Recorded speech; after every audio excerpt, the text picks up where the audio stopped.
இருக்கலாம், மற்றவர்களுக்காக ஜெபம் பண்ணலாம். இப்படி பலதரப்பட்ட ஊழியங்களை செய்வதற்காய் கர்த்தர் இன்றைக்கு உங்களை உயிரோடு வைத்திருக்கிறார். ஆமென். மூன்றாம் வசனத்துக்கு திரும்புவோம். இன்றைக்கு 2ஆம் வசனத்தை வாசிங்க. சங்கீதம் 1:2. பிரியமாயிருந்து அவருடைய வேதத்தில் தியானமா இருக்கிற மனுஷன் பாக்கியவான். அப்ப கர்த்தருடைய வேதத்தை தியானித்து அதை ஏற்றுக்கொண்டு அதன்படி வாழுகிறவன் தான் என்ன எப்படிப்பட்டவன்? ஆசீர்வதிக்கப்பட்டவன். இன்னைக்கு அநேக கிறிஸ்தவர்களுக்கு ஆசீர்வாதம் தான் வேணும், ஆண்டவருடைய வசனம் தேவை இல்ல. அது தப்பான கிறிஸ்தவ போதனை, தப்பான கிறிஸ்தவ ஊழியம். நானே ஊழியக்காரர் சொல்லுகிறாரு, என்ன நீ செய்தாலும் பரவாயில்ல அப்படின்னா அனைவரும் சொல்றான், என்ன பாவம் செய்தாலும் பரவாயில்லை, நீ சேர்ச்சுக்கு வந்து காணிக்க தசமாவும் போடு, கர்த்தர் உன்னை வாலாக்காமல் தலையாக வாழ வெட்டுவாராண்டு. நீ சரியில்லாம உன் காணிக்க தசமாவத்தை எதிர்பார்க்கிறது எங்க ஆண்டவர் பிச்சைக்காரன் அல்ல. ஆமென். வாழ்க்கை சரியா இருக்கணும். அதுக்காக வாழ்க்கை சரியில்லைன்னு நீ காணிக்கையும் கொடுக்காம நீ தரித்திரனா போயிடுவ. கர்த்தர் அதையும் செய்யணும், இதையும் சரியா செய்யணும். ஆண்டவர் இயேசுவாமி சொன்னார், ஒத்தலாமலும் வெந்தயத்திலும் தசுவாம் கொடுக்குறீங்களே, பசு இல்லாதபடி வடிகட்டி ஒட்டகத்தை எல்லாம் விழுங்குறீங்க. அப்படி இருக்கக்கூடாது. வாழ்க்கையை சரிப்படுத்தணும். கர்த்தருக்கு செய்ய வேண்டிய காரியத்தை கர்த்தருக்கு செய்யணும். கர்த்தர் நம்மை பஞ்ச காலத்தில் நம் தலைகளை மூடி, யுத்த காலத்தில் நம் தலைகளை மூடி, பஞ்ச காலத்தில் நம்மை போஷித்து நடத்துவதற்கு ஆண்டவர் இன்றைக்கும் போதுமானவராயிருக்கிறார். ஆகையினாலே தேவனுடைய வார்த்தைக்கு முக்கியத்துவம் கொடுக்கப்படாது. உங்களோட பேச்சா இருக்கலாம், உங்களோட குடும்பம் நடத்துற விடயமா இருக்கலாம், உங்கள் பிள்ளை வளர்ப்பா இருக்கலாம், நீங்க செய்யற தொழிலா இருக்கலாம், நீங்க வீட்டுல பேசுற வார்த்தையா இருக்கலாம், நீங்க ஆண்டவருக்கு செய்யற ஊழியமா இருக்கலாம். எல்லாவற்றையும் வேத வசனத்தின் வெளிச்சத்தில் ஆராய்ந்து பார்க்க பழகுங்க. அப்பொழுது உங்கள் குடும்பத்திலே ஆவியானவர் கிரியை செய்வார். உங்கள் குடும்பத்திலே தேவ பிரசன்னம் கூட இருக்கும். உங்கள் குடும்பத்திலே கர்த்தருடைய ஓங்கியம் பலத்தகரம் பராக்கிரமம் செய்வதை நீங்கள் பார்ப்பீர்கள். அல்லேலூயா. இதுதான் கிறிஸ்தவ வாழ்க்கையில முக்கியத்துவம். நாட்களை விசேஷத்தை எண்ணிட்டு தேவனுடைய வசனத்தை புறக்கணிக்காதீங்க. நீங்க செய்யறதெல்லாம் சரி, ஒரு நாளும் எங்களுடைய கொள்கை வந்து உபதேசம் ஆகாது. எங்களுடைய கொள்கை வந்து உபதேசம் ஆகாது. இப்ப என்னுடைய கொள்கை, நான் 12 மணிக்கு எழுப்பி ஜெபிக்கிறேன், நீங்க எல்லாரும் 12 மணிக்கு ஜெபிக்கணும். இது நான் சொன்ன மாதிரி சொல்ல முடியாது. சொல்லலாமா? சில பேர் சொல்ல 12 மணிக்கு எழுப்பி ஜெபிச்சா தான் ஆண்டவர் கேட்பார், 3 மணிக்கு எழுப்பி ஜெபிச்சா தான் ஆண்டவர் கேட்பார். சில பேர் சொல்லுவார் பகல் 12 மணிக்கு ஜெபிச்சதான். இந்த கதையெல்லாம் வேதத்துக்கு ஒத்து வராது. நீ மனம் திரும்பி சீர் பொருந்தி ஜெபம் பண்ணினா உன் ஜெபத்தை கர்த்தர் கேட்பார். அல்லேலூயா. ஆண்டவர் எப்படிப்பட்டவர்? ராப்பகல் இஷ்டவேளை காக்கிறவர், இரவும் பகலும் தூங்காதவர். அவர் தெய்வம்.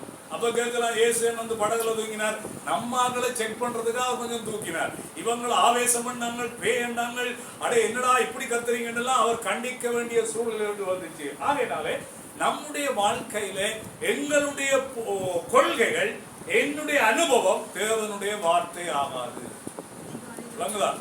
அதிகாலை தேடுகிறவங்க கர்த்தரை கண்டடம், அது தப்பு இல்ல. ஆனா இப்படி யாரும் சொல்லி கொண்டு வரக்கூடாது. 12 மணிக்கு ஜெபிச்சா தான் கர்த்தர் கேட்பார். ஏன்னா அவர் 12 மணிக்கு தான் முடிச்சிருப்பாரோ? அப்படி இல்ல. தூங்குங்க, ரெஸ்ட் எடுங்க, அதிகாலை எழுப்பி ஜெபிங்க, அது தப்பு கிடையாது. சில பேர் இப்பயும் ஒரு விளையாட்டு போனங்களும் ஒரு நாள் எனக்கு வாட்ஸ்அப்ல இந்த வசனத்தை 20 பேருக்கு அனுப்புங்கள், ஆசீர்வாதம் தலைமேல் கொட்டும். நான் 4 கல் எடுத்து போட்டு படம் போட்டு அனுப்பினேன். இதுதான் உனக்கு வரும். உடனே கோல் வந்து, என்னன்னா இப்படி போடுறீங்க, எவ்வளடி உனக்கு சொன்னது, இதை அனுப்பினா உனக்கு ஆசீர்வாதம் இல்லை. எல்லாரும் போட்டாங்க, நானும் போட்டேன். அந்த கதையெல்லாம் இருக்கக்கூடாது. எல்லாரும் சேர்ச்சுக்கு போறாங்க, நானும் சேர்ச்சுக்கு போறேன் கிறிஸ்தவனா நாங்க இருக்கக்கூடாது. ஆமென் சொல்லுங்க. எல்லாரும் பைபிள் படிக்கிறாண்டு நானும் பைபிள் படிக்க கூடாது. எல்லாரும் ஊழியம் செய்யறாண்டு நானும் அட்டூழியம் செய்யக்கூடாது. என் வாழ்க்கை வேதத்தின்படி சரியா இருந்தால் கர்த்தர் என்னை நடத்துவார். அதனாலே ஒரு நாளும் தேவனுடைய வார்த்தைக்கு மாறா வேலை செய்ய ஐடியா பண்ணுங்க. நீங்க சின்ன பிள்ளைகளா இருந்தாலும் சரி, பெரிய பிள்ளைகளா இருந்தாலும் சரி, வாலிப பிள்ளைகளா இருந்தாலும் சரி, அம்மா அப்பாவா இருந்தாலும் சரி, கர்த்தருக்குள்ளாக வேத வசனத்தின்படி வாழுங்க. உங்க வாழ்க்கையை இயேசுவா கனப்படுத்துவார். உங்க ஜீவியத்தை இயேசுவா கனப்படுத்துவார். இப்பொழுது 3ஆம் வசனத்துக்கு போகலாம். அவன் நீர்க்காலின் ஓரமாய் நடப்பட்டு தன் காலத்தில் தன் கனியை தந்து இலை உறாதிருக்கிற மரத்தை போல் இருப்பான். அவன் செய்வதெல்லாம் பாக்கியம். சிலருக்கு இந்த கடைசி லைன் மட்டும் பாடம்.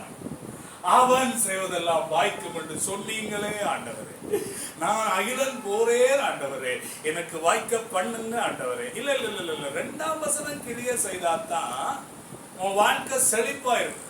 இன்னைக்கு செழிப்பண்டோட எல்லாருக்கும் என்ன ஞாபகம் வருது? கண்டவன் சொல்லுங்க பாப்பா. காசு. 5000 கட்டா கிடைக்கிற காசு.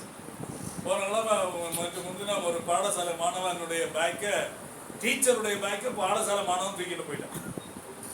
அந்த டீச்சருடைய பேக்க 11,80,000 காசு இருக்கு. 11 லட்சமும் இல்ல இல்ல கூட வீடு கட்டுறதுக்கு 1 லட்சமா? சரி, 10 இது 1 லட்சம் சொல்லுங்க. 10 லட்சம் காசு இருந்திருக்கு. இவன் பள்ளிக்கூடத்துல போனா பயந்து போனான். நல்ல பிள்ளை, அவன் நல்ல எல்லாரும் வாழ்த்தி இருக்கிறாங்க. அவன் உடனே அதிபர் சொல்லி அதிபர் கொலுசு கடிச்சு பஸ் அடிச்சு உடனே அந்த போன் நம்பரை பார்த்து டீச்சரை கூப்பிட்டு டீச்சர் பதச்சு வந்து அந்த பிள்ளைய வாழ்த்தி இருக்கிறாங்க. அப்பா வீடு கட்டுறதுக்கு லோன் எடுத்துட்டு போன மிஸ் பண்ணிட்டேன் பாய்க்க பாருங்க. நல்ல சந்தோஷம். இன்னைக்கு ஆசீர்வாதம் பண்ண உடனே எங்களுக்கு என்ன வருது? பணம், மணி. மணி ஒரு பேப்பர். மணி எல்லாவற்றுக்கும் உதவும். ஆனா மணி எல்லாவற்றையும் செய்ய முடியாது. பண ஆசை எல்லா தீமைக்கும். பாருங்க, சில கிறிஸ்தவர்களுக்கு ஞாயிற்றுக்கிழமை ரிபுலா கிடைக்கும், போறாங்க. ஆனா கேட்டு பாருங்க, வீட்டு ஏதாவது இருக்காண்டு என்ன சொல்லுவாங்க? அச்சோ நிப்பாட்டுங்க, கர்த்தருடைய ஓய்வு நாள மறுதளிச்சா சாபம் பண்ணு. அது நீங்களா தான் நான் என்ன அதுக்குள்ள என்ன.